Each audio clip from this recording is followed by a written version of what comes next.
Bismillahirrahmanirrahim. Assalamu alaikum. Welcome to my YouTube channel Diversity of Plants Zone. In this channel you will get every necessary information related to plants and their diversity throughout the world. Before starting this video, I request you all to please subscribe my YouTube channel. Today's topic of my video is about Domain Eukarya. I hope that you will enjoy this topic. So let's start the video. First of all, I will discuss about the introduction. Introduction. Domain Eukarya. Life on Earth is genuinely very diverse. Hence, to easily distinguish living organisms, early scientists classified them into two kingdoms. First kingdom is Animalia, that includes animals, and second kingdom is Plantae, that includes plants. However, during the 19th century, this classification was challenged by numerous pieces of evidence that were just too insufficient to explain such diversity. To address this, scientists began to propose other systems having 4 or more kingdoms. One of the most widely used in the system, which classifies organisms into 5 kingdoms, namely, first kingdom is Monera, that includes bacteria. Second kingdom is fungi, third kingdom Protista, fourth kingdom Animalia, and the fifth kingdom is Plantae, as shown into the figure. This system connectedly classifies life into 2, namely Prokarya, that includes bacteria, and Eukarya, that includes fungi, animals and plants, chromalvulates, rhizarians, and excavates. However, recent studies revealed and provided support for the emergence of another domain that is known as Archaea. The former domain Prokaryota, which consists only of bacteria, has been divided into 2 separate subdomains, and these are bacteria and archaea. So archaea are minute organisms that thrive at extreme environmental conditions like high pressure and temperature. Next, I am going to discuss about the 3 domains of life. 3 domains of life. In summary, the 3 domains of life are: the first domain is Prokarya, that includes bacteria. Second domain is Archaea, and the third domain is Eukaryote, as shown in the figure. In the diagram below, the domains Prokarya, which is also known as bacteria, Archaea, and Eukarya, are illustrated and differentiated. None of these domains is ancestral to each other, and each has unique and distinguishable features and shared characteristics. In this page, the domain Eukarya will be on focus. So these are the 3 domains of life. The 3 domains are bacteria, archaea, and Eukaryota. And bacteria is divided into 2 types, gram-positive and gram-negative. That includes Firmicutes, actinobacteria, planktomycetes, spirochetes, bacteroidetes, chlorobi, fibrobacteries, chlamydiae, fusobacteria, aquaficinae, thermotogae, cyanobacteria, chloroflaxi, Deinococcus, thermus, and proteobacteria. The next domain is Archaea, and Archaea is divided into 2 types, which are Eukaryota and Crenarchaeota, which are further divided into the Methanomicrobia, Halobacteria, Archaeoglobi, Thermococci, methinopyri, methinobacteria, methinococci, thermoplasmata, and desulfurococales, sulfolobales, thermoproteales, and Thymarchaeota. Next domain is the Eukaryota, and Eukaryota is further divided into the Diaphoreticus and Amorphia, which are further divided into the Archaeplastida, SAR, and Opisthokonta, and they include Excavita, Glycophyta or Glaucophyta, Chloroplastida, Rhodophyceae, Hecrobia, Stramanopiles, Alveolata, Rhizaria, Amoebozoa, fungi, and Animalia, as shown in the figure. So next is the most important question: what is the domain Eukarya? What is the domain Eukarya? So coming from the Greek words eu, which means true, and karyon, which means nut. The domain Eukarya is composed of organisms having true nucleus. Eukaryotic cells, as their cells are called, are perhaps the most complex in terms of both external and internal structures and physiological and reproductive processes. Among all the domains in the biological world, the Eukarya members have the most significant body size and body mass. Eukaryote. Eukaryotes, and some examples of their diversity, clockwise from top left. So first is the example of Osmium bicornis. Second is Boletus edulis. Next is Troglodytes. Next is Isotrichia intestinalis. Next is Ranunculus asiaticus. And the last is Volvox carteri, as shown in the figure.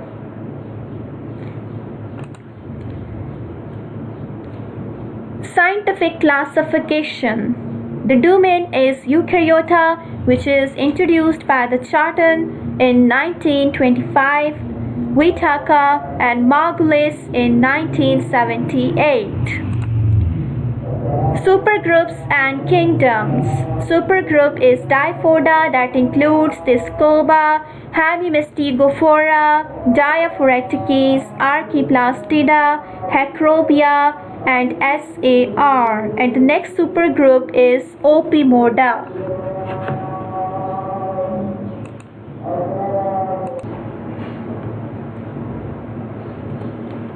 So Opimoda is further divided into the Leucozoa, Podiata, CRUMS, Amorphia. So eukaryotic organisms that cannot be classified under the kingdoms like Plantae, Animalia, or Fungi are sometimes grouped in the kingdom which is called as Protista. So next is the question, where did eukaryotes came from? So according to various archaeological evidences, eukaryotic cells have started to exist more than 0.6 billion years ago. Up until now, their evolution is viewed by many as one of the most unusual events in the biological history.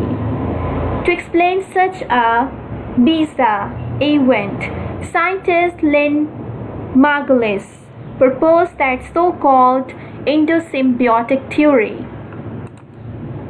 This theory states that the mitochondria, which is also known as the powerhouse of the cell, and the chloroplasts, that are also considered as the structure for photosynthesis, were once single-celled organisms that have been engulfed by proto-eukaryotic cells. The eukaryotic mitochondria and chloroplasts have a different set of genetic materials, as compared to the cell itself. Hence, it proves that they were once bacterial cells. Their continuous and maintained symbiosis required both cells to reproduce at the same rate and not to digest each other. As a result, the resulting cells could now produce their energy and fix carbon through the use of light. So next I am going to discuss about the characteristics of eukaryotes. So this is a diagram of a typical animal cells.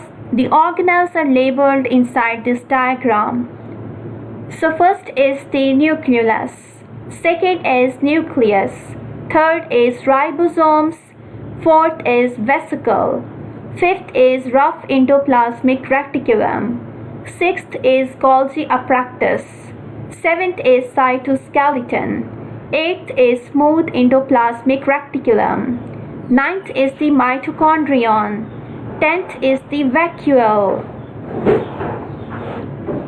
and 11th is the cytosol, 12th is the lysosome, and 13th is the centriole, and 14th is the cell membrane as shown in the figure. So first characteristics of eukaryotes is presence of membrane-bound organelles. The eukaryotic cell contains the various internal membrane-bound structures which are referred to as the organelles. In cells, the job of these organelles is to carry out physiological and metabolic processes that are important for the survival of the cell. Other organelles function for sport and motility. Such were the intracellular filaments that are cilia and flagella. Second characteristic of eukaryotes is the presence of a double membrane nucleus. Unlike other organisms of other domains which have their genetic material suspended in the cytoplasm, the DNA of eukaryotic organisms is stored in the nucleus. The nucleus of eukaryotes is surrounded by the nuclear envelope, a double membrane structure which has pores to allow the movement of the DNA in and out of it. Third characteristic of eukaryotes is the cell division is different. Another distinguishing feature of eukaryotes is that they have a different mode of replicating themselves. Instead of merely dividing themselves and copying their genetic materials like what other domains do, cell division in eukaryotes involve two processes, which are mitosis and cytokinesis. During mitosis, the nucleus of the cell divides into two, while the genetic material which is present as chromosomes are equally distributed to each opposite of the cell. Following that step is the cytokinesis, which is when the cytoplasm of the cell divides, developing it the equal division of the genetic material. So fourth characteristic of eukaryotes is the mode of reproduction may vary. Eukaryotic cells can reproduce themselves in two ways. The first way is the asexual reproduction, which occurs through mitosis, or sexual reproduction that occurs through meiosis. During asexual reproduction, the cell divides through the mitosis, is followed by the cytokinesis. On the other hand, they may also reproduce sexually by involving their sex cells, which are called as gametes. In this type of reproduction, the offspring inherits a chromosome from each of its parents. So next I am going to discuss about the kingdoms which are under the domain Eukarya.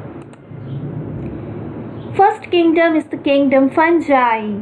The kingdom Fungi consists of heterotrophic organisms, or organisms that cannot make their own food. Instead, they acquire all the essential nutrients by absorption. The cell wall of the members of this kingdom is made up of chitin. So chitin is a type of carbohydrate. In contrast, their carbohydrates energy is stored in the form of the glycogen. The kingdom fungi consists of organisms such as yeast, mushroom, and mold. So fungi break down the organic materials of dead organisms, and as a result, they help continue nutrient cycling in ecosystems. So this is fungi as shown in the figure.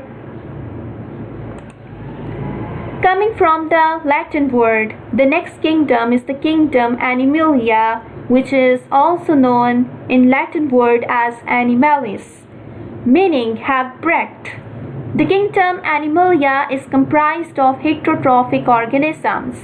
As alluded to earlier, these organisms obtain their nutrient requirements by ingesting organisms.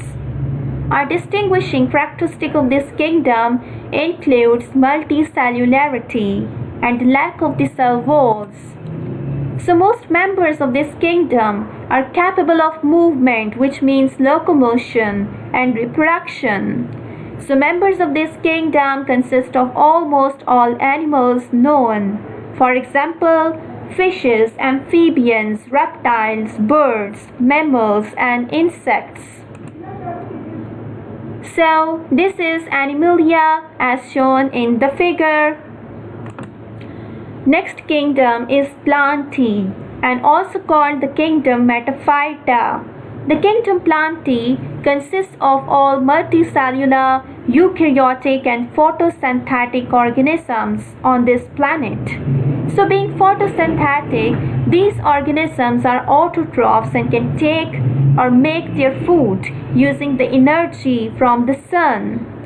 However, some members can be both producers and consumers, as they can synthesize food and metabolize it from other sources.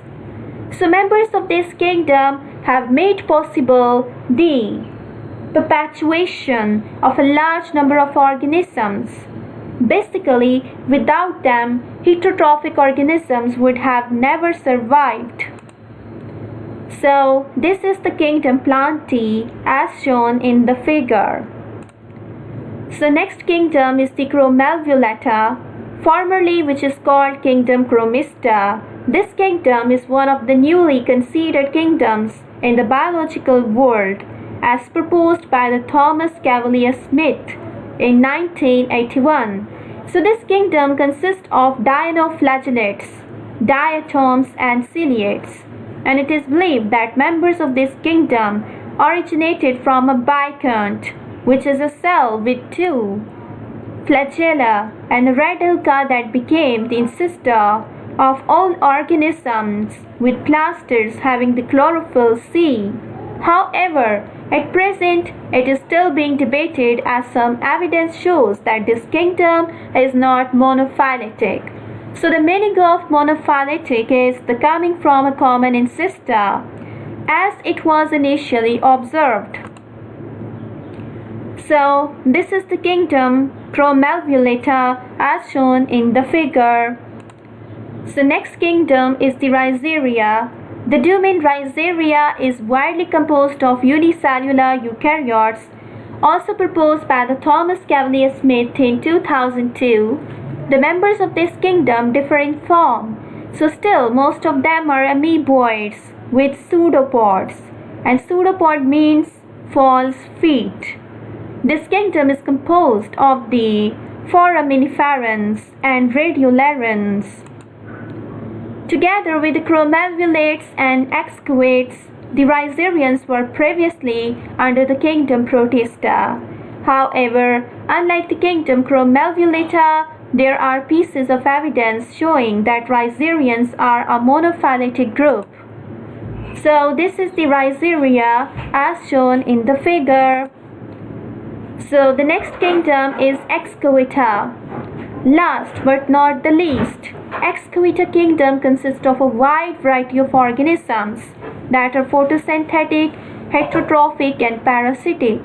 The name of this kingdom came from the two Latin words, which are excavatum, meaning cavity, The members of this kingdom include the Euglenozoa, Kinetoplastids, and Parabacillates. So this is excavita as shown in the figure.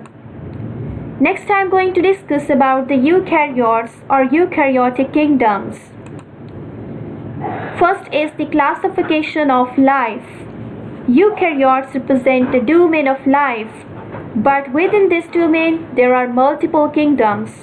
The most common classification creates the four kingdoms in this domain, which are Protista, Fungi, Plantae, and Animalia.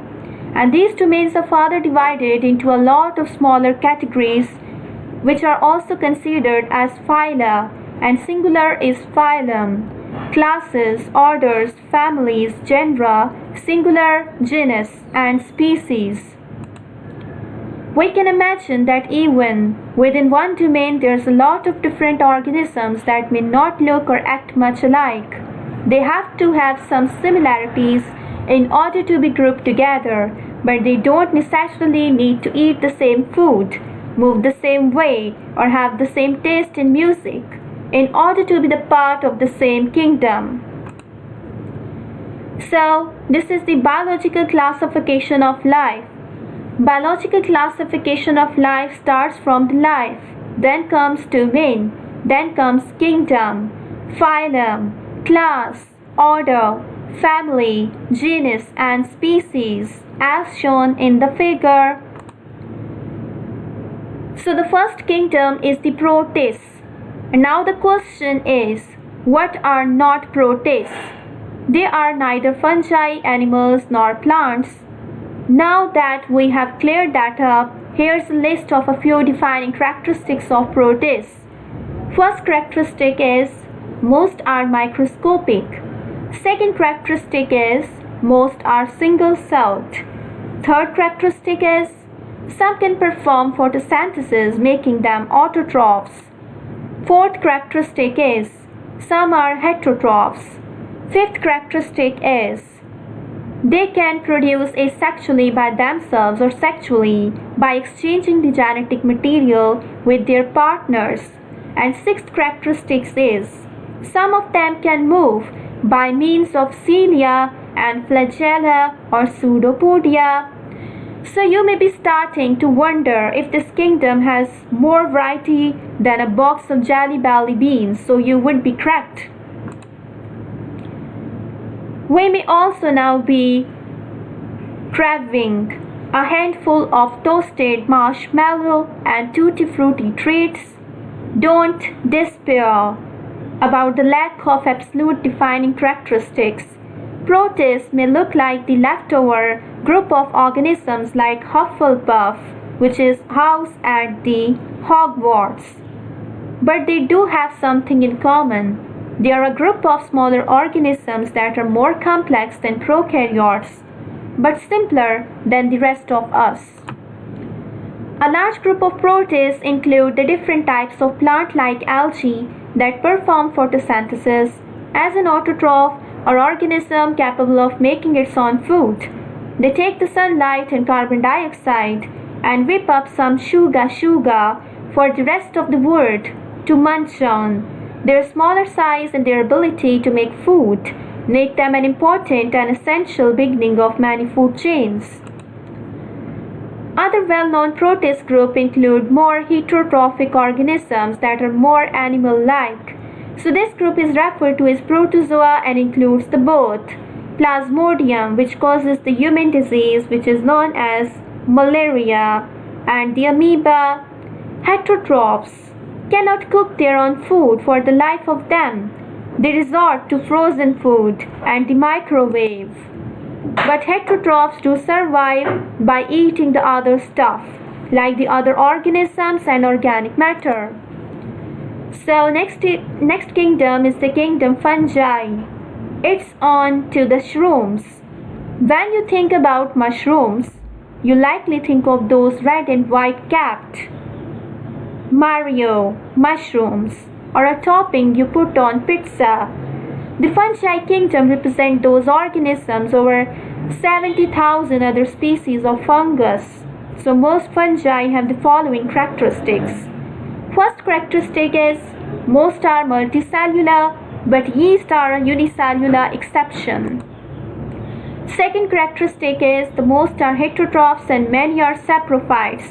Third characteristic is their cells have cell walls made up of chitin. Fourth characteristic is they can reproduce asexually or sexually through spores. Since fungi are heterotrophs, they need to eat other things to survive. So this is one of the things that distinguish them from plants. Even though many plants and fungi are both immobile organisms, stuck in the ground like a flagpole. Sometimes fungi are stuck onto other things like feet, grass. Some fungi are saprophytes. They can eat or decompose dead organic matter. For this reason, they are trash compactors of the forest floor. Many species of fungi get their nutrients through the structures which are called hyphae. These are long root-like tubes that grow into whatever the fungus is attached to. They digest food outside of these hyphae and then absorb it through the hyphae. This would be like you digesting your food on your plate and then laying your head on it to allow it to seep through your skin like a crazy new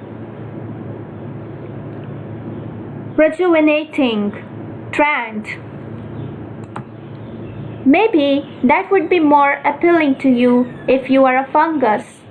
Some hyphae cells have distinct separations which are called as septa, and these are called septate hyphae. The septa do not completely separate the hyphae cells. They are porous and allow the things like nutrients and gossip to go through. Next I am going to discuss about the non-septate hyphae, which do not have septa and are instead a filament of few cells forming one large megastructure with tons of nuclei. So in the first figure you can see a septate hypha which has cell wall, pore, septum and nuclei. And in the second figure you can see a non-septate hypha that has cell wall and nuclei as shown in the figure. Hypha, plural hyphae, are long filaments that fungi use to obtain nutrients, and they can be septated or non-septated. Most fungal cell walls are composed of a polymer derivative of glucose which is called chitin. Remember that one because it will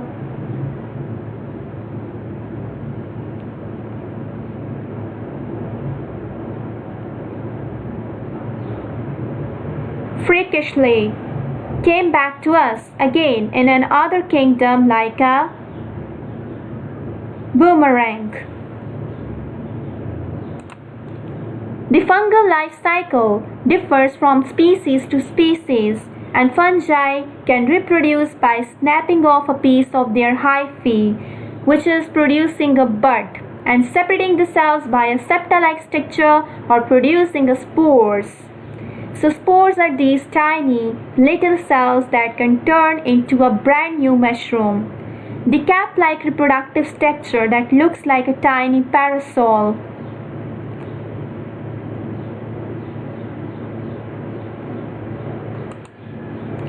Meanwhile, the fungal hyphae grow into the ground. The spores are produced by mitosis, so they are identical to its parent. Yes, many mushrooms literally clone a million mini-me's. Most mating cycles are asexual, but in the sexual reproduction, spores from two different organisms can fuse nuclei, and these spores can then undergo meiosis to form the four haploid cells with different genetic material, a mix of mom and pop. So these are the baby mushrooms, so cute. Also, they are perfect umbrellas for the little fairies, as shown in the figure. Alright, now that we have upped your appreciation for mushrooms, go ahead and call in that pickup order for your pizza with extra fungus before we get on to plants. Maybe you could make it a veggie lovers to get in the mood for the next section. You might as well throw some meat on there too. The animal domain is not too far away. So next I am going to discuss about the plants. The third eukaryotic kingdom is plantae, and when it comes to plants, there is no stopping your imagination. Moss, ferns, trees, and flowering plants and grass, etc. We eat them. We grow them on our windowsills. We sit under their shade. We walk on them. We weed them. And in some cases, we even wear them down the catwalk. Plants are further divided into different types. A jungle has no shortage of plant varieties for the Tarzan to enjoy, as shown in the figure. There are bryophytes, that includes mosses, seedless vascular plants, that includes ferns, gymnosperms, that includes the Christmas trees, and angiosperms, that includes the dozen roses for you forget to buy on V-Day. The diversity of plants is further laid out for you here. No matter the plant, here are some common characteristics. So first characteristic is they are multicellular. Second characteristic is they are autotrophs, and third characteristic is plant cells have cell walls which are made up of cellulose. Fourth characteristic is plant cells have chloroplasts that perform photosynthesis, and the fifth characteristic is they alternate the generations. It's not too hard to pick out a plant. The green color and the growth in a fixed place is usually a good indicator. Plants are green due to a pigment which is called chlorophyll in their chloroplasts. The organelles that perform photosynthesis, because they perform photosynthesis, all plants are autotroph, make their own food. This doesn't stop some of them from snacking on us. Okay, so that never really happens, but there are still some plants that enjoy the occasional beetle. Hey, we all have our weaknesses. The cell walls of plants are largely made up of cellulose, which is a different sugar polymer than the chitin that makes up the fungal cell walls. Cellulose is a compound that is strong like a bull. It gives plant cells, and therefore the entire plant, the strength to carry the weight of heavy branches, leaves, and 1,000 migrating birds. It also gives the plant a defined and rigid shape. Plant reproduction can also be a little variable, but they share the common feature of alternating generations. One generation is known as the sporophyte generation, and these family members produce a reproductive spore. These spores can create new plants in some species that are genetically identical to their parents, just like the fungal spores did. However, the plant that rises out of a spore will be the part of the gametophyte generation and usually doesn't look much like its parent at all. This plant will produce the gametes through the meiosis, eggs or sperm that need to fuse with another gamete to produce the next plant. These gametophyte producing organisms are tinier, like what you did find if you cracked open a pine cone or looked under a fern.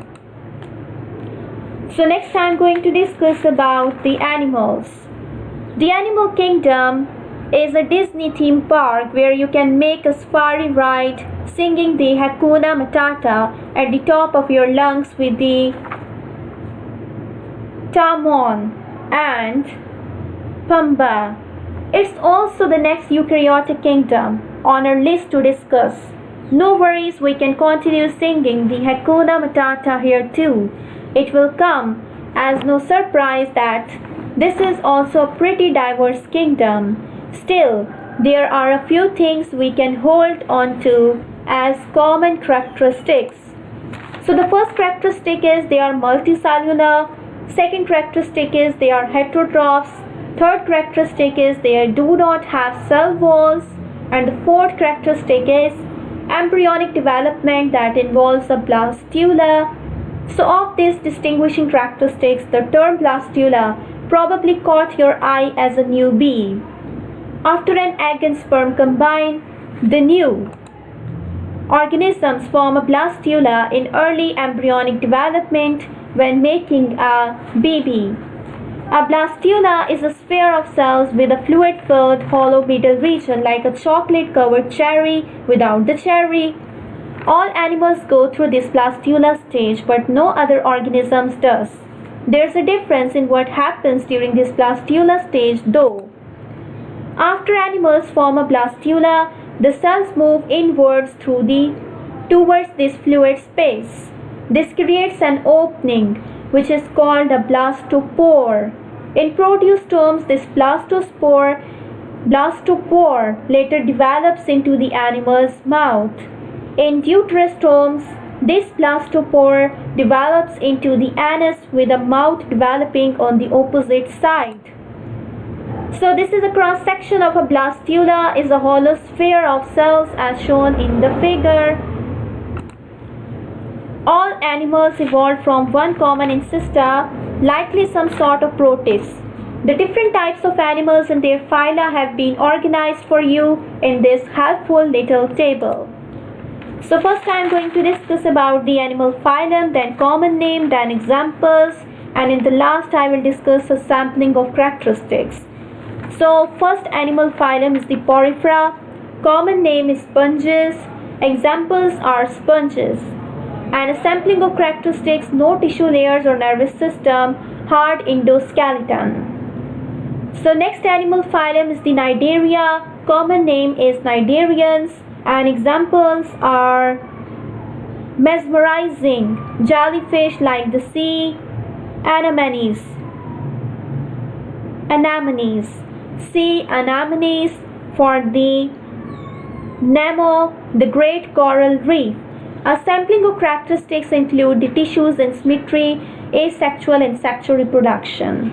Next animal phylum is the Platyhelminthes, and the common name is the flatworms. Examples are flukes and undesirable tapeworms.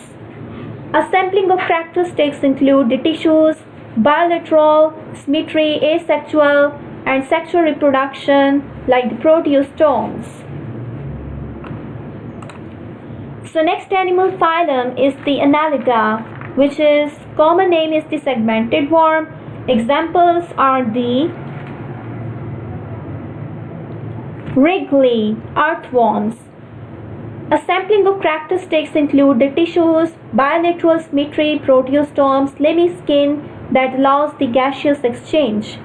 Next animal phylum is the Mollusca. Common name is mollusks, and examples are snails, squids, oysters, the blue plate, shellfish, spatial, and the sampling of characteristics include the tissues which are bilateral, symmetry, protostomes, most with the exoskeleton shells. So next animal phylum is the Nematoda, and the common name is the roundworms.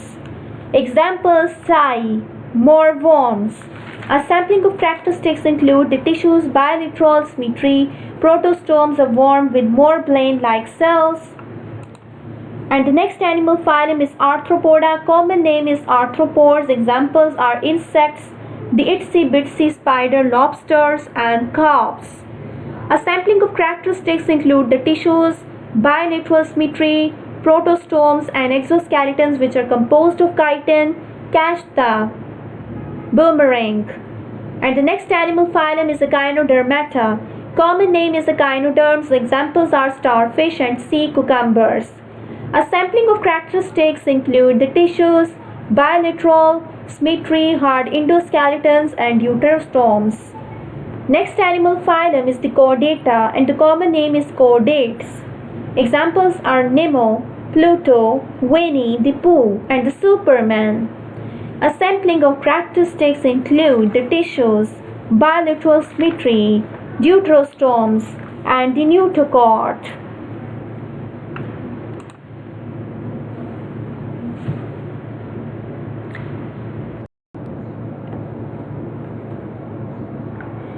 In order to appreciate how these different phyla evolved from each other, let's pick out some key terms.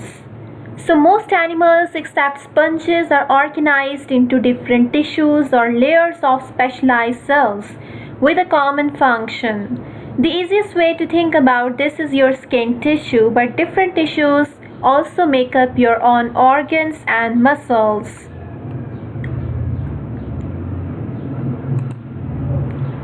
Some animals are all like a jellyfish. However, some animals like insects and clams have a hard exoskeleton on the outside of their body to maintain their shape and keep them safe. Vertebrates like us, as well as the sponges and echinoderms, have endoskeletons or internal skeletons that keep us in shape and looking good. Not all skeletons are alike, however, and skeletons can be comprised of specialized tissues, compounds, or proteins. You may have noticed this talk of symmetry if you could somehow divide a jellyfish into quotas and keep its tentacles from waving around, you did notice it had symmetry around the middle of its umbrella-like top. This is called the radial symmetry. So sponges lack this symmetry or any symmetry. All other animals have bilateral symmetry, which means if you folded them in a half like a sheet of paper, so you did get a perfect match, usually. The last thing we want to point out is the notochord, which is a round shape and spanning back all chordates. In some chordates, this notochord passes through the adulthood. In organisms like us, this notochord eventually develop into the vertebrae, and that's why we are the animals with a real backbone and the guts to prove it. So these are the phyla of the animal kingdom. The life starts from the quanoflagellate ancestor. Quanoflagellate ancestor is further divided to form the quanoflagellates, and then it further divided to form the phylum, which is called the Porifera. This quanoflagellate ancestor is further divided into two phylums, which are Cnidaria, and when it undergoes the radial symmetry, it forms the Cnidaria and Ctenophora. On the other hand, when this quanoflagellate ancestor have undergone the multicellularity, and after forming the tissues, it forms the bilateral symmetry, three tissues, layers, and body cavity. After it undergoes the protostrom pattern of development, and after the protostrom pattern of development, it forms the two phyla, which are Platyhelminthes and Nemertea, and it forms another phylum which is called as the Mollusca. When it undergoes segmentation, it forms another phylum which is known as Annelida, and it undergoes further segmentation to form the phylum like the Rotifera. And when this quanoflagellate ancestor, after achieving the multicellularity and forming the tissues and showing the bilateral symmetry, the three tissues, layers, and body cavity, when it undergoes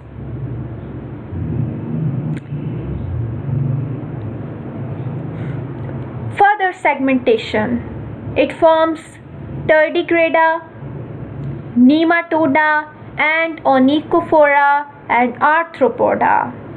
And after undergoing the deuterostrom pattern of development, it forms the three phylums which are Echinodermacia, Hemichordata, and it undergoes further segmentation to form the Chordata. So now we can see in this figure that the Platyhelminthes, Nemertea, Mollusca, and Annelida, and Rotifera, all these phylums are included in a group which is known as Lophotrochozoa.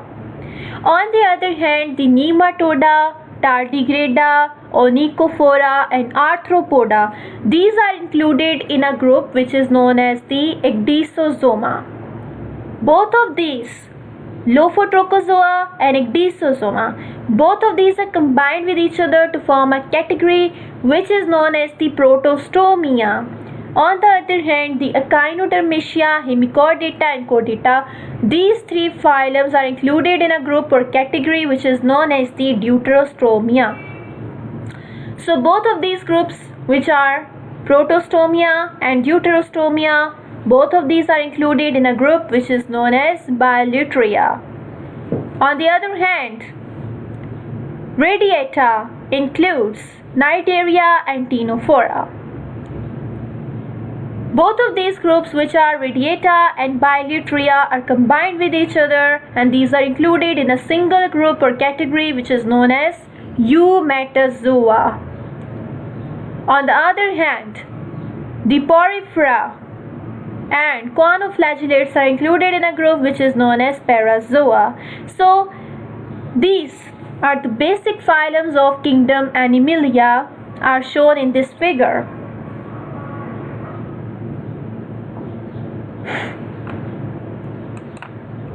Next, I am going to discuss the further details about the eukaryotes. So, eukaryotes are organisms whose cells have a nucleus enclosed within a nuclear envelope.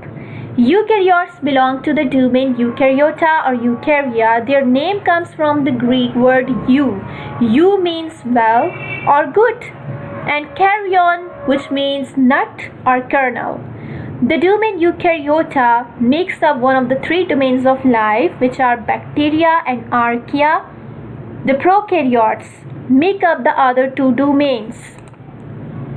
The eukaryotes are usually now regarded as having emerged in the archaea or as a sister of now the cultivated Asgard archaea. Eukaryotes represent a small minority of the number of organisms. However, due to their generally much larger size, their collective global biomass is estimated to be equal about that of prokaryotes. So eukaryotes are emerged approximately 2.1 to 1.7 billion years ago during the Proterozoic Eon, likely are flagellated phagotrophs. So eukaryotic cells typically contain other membrane-bound organelles such as the mitochondria and Golgi apparatus, and chloroplasts can be found in plants and green algae. So prokaryotic cells may contain the primitive organelles. Eukaryotes may be either unicellular or multicellular and may include many cell types, forming the different kinds of tissues. In comparison, prokaryotes are typically unicellular. Animals, plants, and fungi are the most familiar eukaryotes, and other eukaryotes are sometimes called protists. Eukaryotes can reproduce both asexually through mitosis and sexually through meiosis and gamete fusion. So in mitosis, the one cell divides to produce the two genetically identical cells.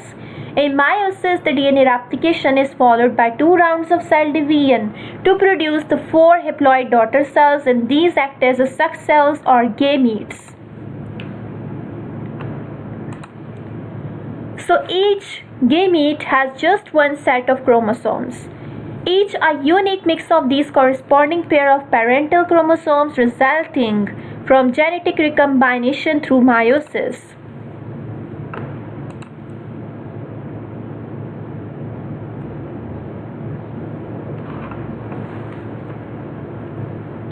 So next I am going to discuss about the cell features. Eukaryotic cells are typically much larger than those of prokaryotes and having a volume of about 10,000 times greater than the prokaryotic cell. They have a variety of internal membrane-bound structures which are called organelles, and a cytoskeleton which is composed of microtubules, microfilaments, and intermediate filaments, which play an important role in defining the cell's organization and shape. So eukaryotic DNA is divided into several linear bundles which are called chromosomes and which are separated by microtubular spindle during the nuclear division.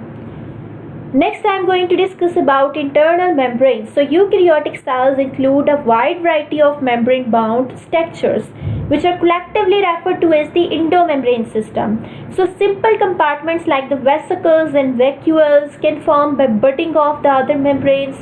So many cells ingest food and other materials through a process of endocytosis, where the outer membrane invaginates and then pinches off to form a vesicle.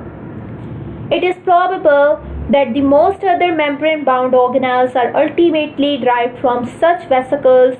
Alternatively, the subproducts produced by the cell can live in a vesicle through exocytosis.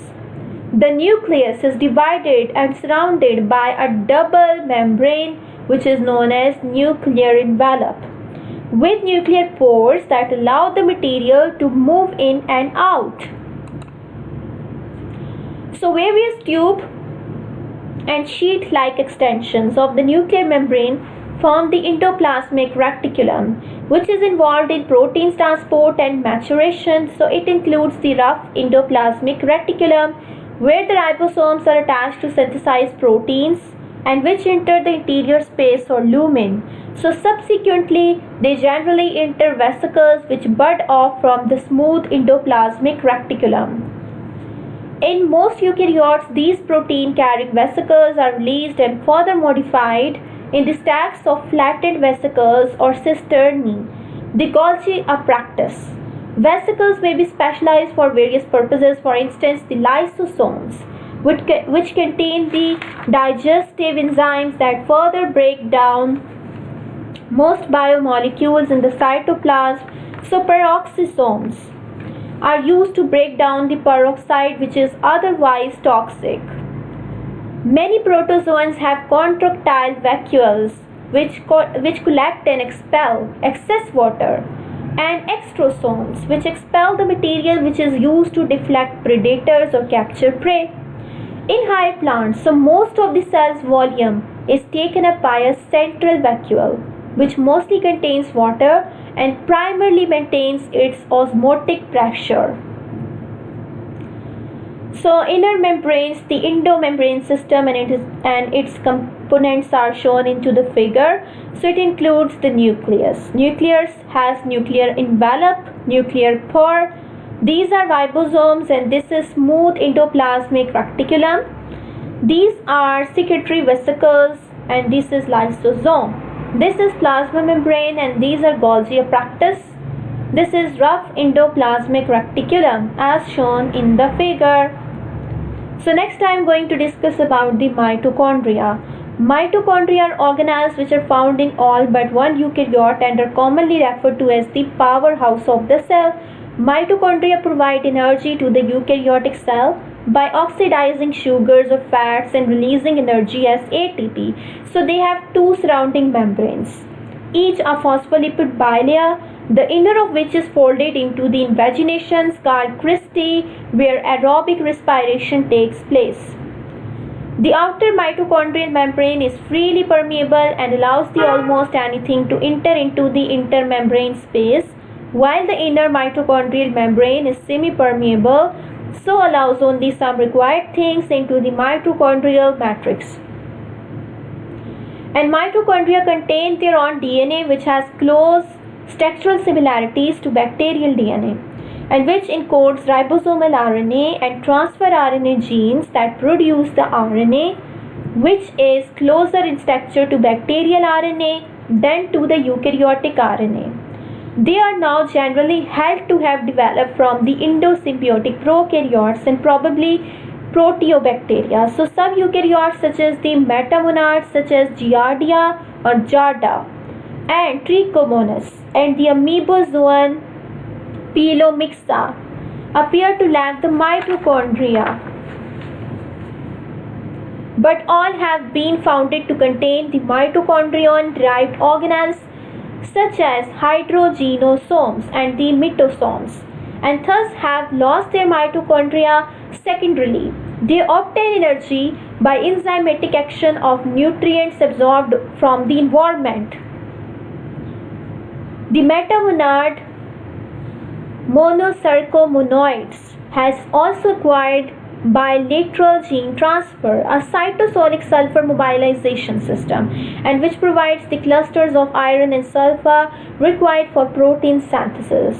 The normal mitochondrial iron-sulfur cluster pathway has been lost secondarily.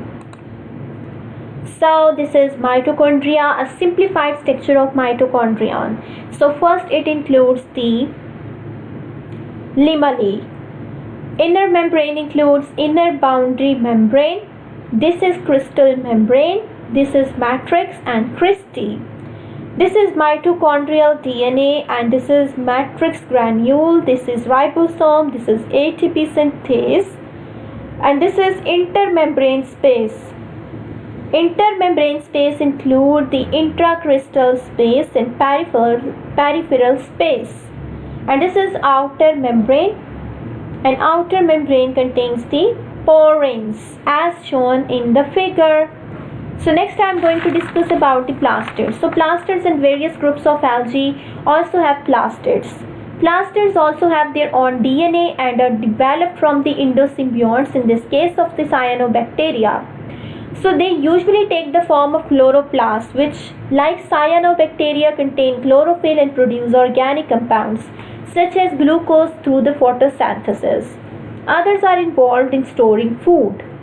Although plastids probably had a single origin, not all plastid containing groups are closely related. Instead, some eukaryotes have obtained them from the others through the secondary endosymbiosis or ingestion. The capture and sequestering of photosynthetic cells and chloroplasts occurs in many types of modern eukaryotic organisms and is known as kleptoplasty. So endosymbiotic origins have also been proposed for the nucleus and for eukaryotic flagella. Next I am going to discuss about cytoskeletal structures. So many eukaryotes have long, slender, motile cytoplasmic projections which are called as flagella, or similar structures which are called as the cilia. So flagella and cilia are sometimes referred to as the endolipodia and are variously involved in the movement, feeding and sensation. They are entirely distinct from the prokaryotic flagellae. They are supported by a bundle of microtubules which are arising from a centriole and characteristically arranged as 9 doublets surrounding the 2 singlets, and flagella also may have hairs or mastigonemes and scales which are connecting membranes and internal rods. Their interior is continuous with the cell cytoplasm. So microfilamental structures which are composed of the actin and actin binding proteins, for example alpha-actinin and fimbrine and filamin, are present in the submembranous cortical layers and bundles as well. So motor proteins of microtubules, for example the dynein and kinsin, and actin, for example myosins, provide dynamic character of the network. So centrioles are often present even in the cells and groups that do not have the flagella, but conifers and flowering plants have neither. They generally occur in groups that give rise to various microtubular roots, and they form a primary component of the cytoskeletal structure and are often assembled over the course of several cell divisions, with one flagellum retained from the parent and the other derived from it. So centrioles produce the spindle during the nuclear division. And the significance of cytoskeletal structures is underlined in the determination of shape of these cells, as well as their being essential components of migratory responses like chemotaxis and chemokinesis. Some protists have various other microtubules supported organelles, and these include the radiolaria and heliozoa, which produce the exopodia, which is used in flotation or to capture the prey, and the haptophytes, which have the peculiar flagellum like the organelle, which is called as haptonema. So this is the longitudinal section through the flagellum of the Chlamydomonas reinhardti as shown in the figure. So next I am going to discuss about the cell walls. The cells of plants and algae, fungi and most chromalvulates have a cell wall, which is a layer outside the cell membrane and providing the cell with structural support, protection and filtering mechanism. So the cell wall also prevents the overexpansion when water enters the cell. The major polysaccharides making up the primary cell wall of land plants are cellulose, hemicellulose and pectin.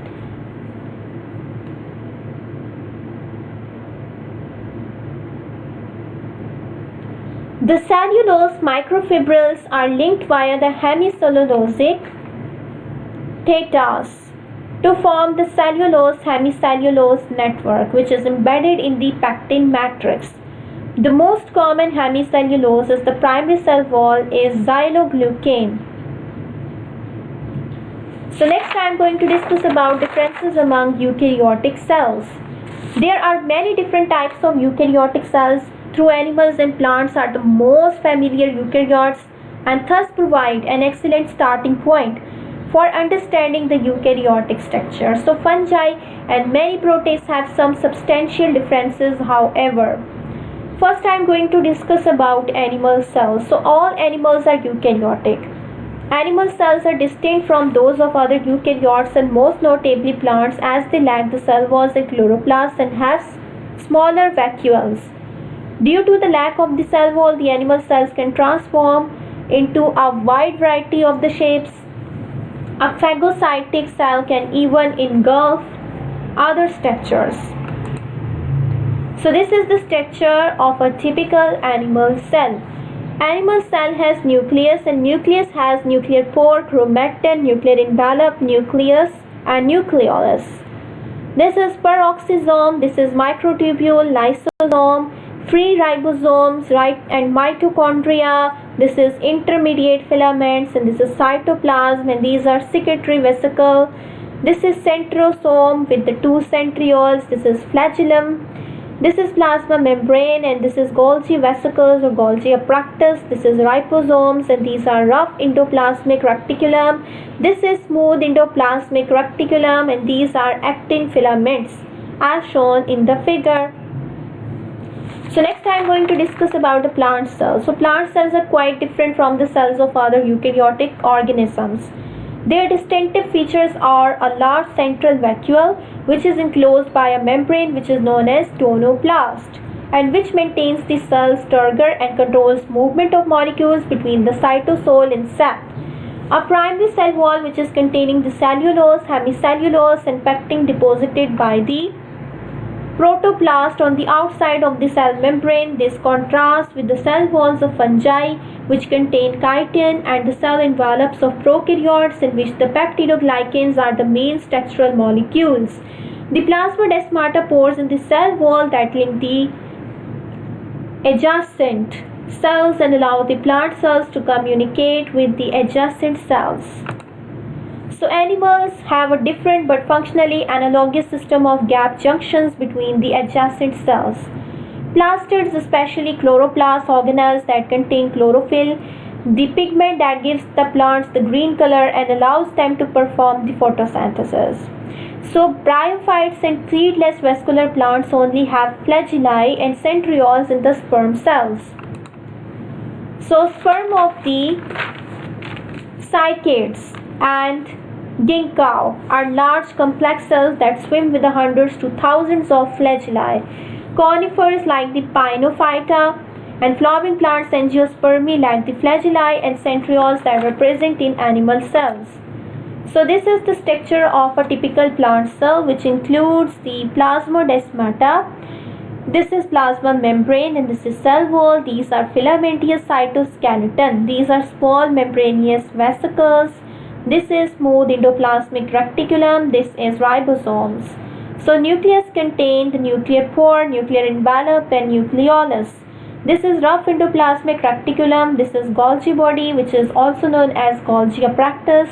These are Golgi vesicles. This is cytoplasm and this is peroxisome. This is mitochondria or mitochondrion and this is vacuole vacuole, and this is tholoclast. This is chloroplast, which contain the thylakoid membrane and starch grain as shown in the figure. So next I am going to discuss about the fungal cell. The cells of fungi are similar to animal cells with the following exceptions: a cell wall that contains chitin, less compartmentalization between cells, and the hyphae of higher fungi have porous partitions, which are called septa, and which allow the passage of cytoplasm or organelles and sometimes nuclei.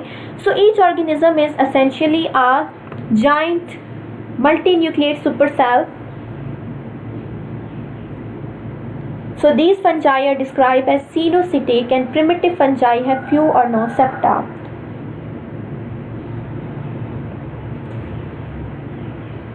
The most primitive fungi, which are called as the chytrids, have flagella. So other eukaryotic cells, some groups of eukaryotes have unique organelles like the cyanelles or unusual plastids of the glaucophytes, or heptonema of the heptophytes, or ejectosomes of the cryptomonads, or other structures such as pseudopodia are found in various eukaryotic groups in different forms, such as the lobose, amoebozoans, or the reticulose foraminiferans.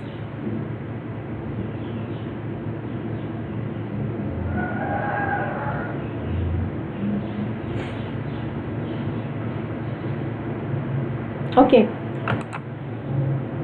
this is fungal cell and fungal hyphae cells. So first, this contains the hyphal wall, second is septum, third is mitochondrion, fourth is vacuole, fifth is the ergosterol crystal, sixth is ribosome, seventh is nucleus, eighth is endoplasmic reticulum, ninth is the lipid body, 10th is plasma membrane, 11th is the spitz and corpor, and 12th is the Golgi apparatus as shown in the figure.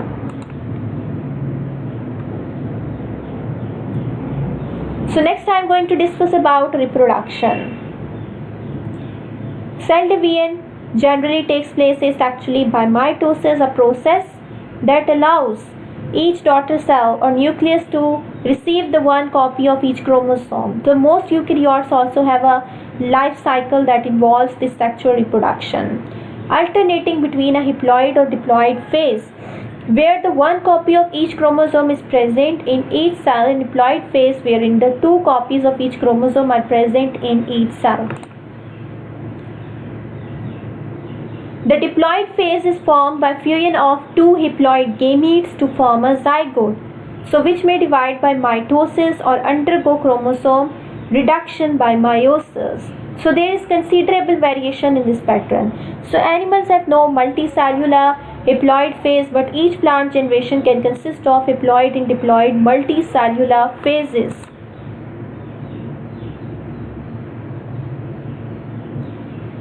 So eukaryotes have smaller surface area to volume ratio than prokaryotes, and thus have lower metabolic rates and lower generation times.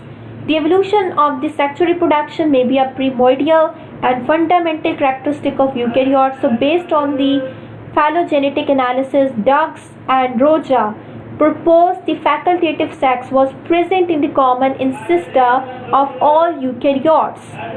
A core set of genes that function in meiosis is present in both Trichomonas vaginalis and the Giardia intestinalis, which are two organisms previously thought to be asexual.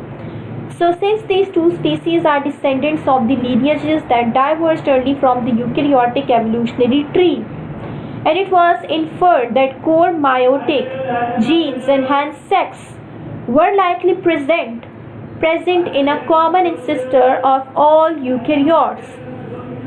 So this is the eukaryotic species once thought to be asexual, such as the parasitic protozoa of the genus, which are called Leishmania, have been shown to have a sexual cycle. So also evidence now indicates the amoebae, previously regarded as asexual, are anciently sexual, and that the majority of the present day asexual groups that likely arose recently and independently. So this diagram illustrates the twofold cost of sex. If each individual were to be contribute the same number of offspring, which are 2.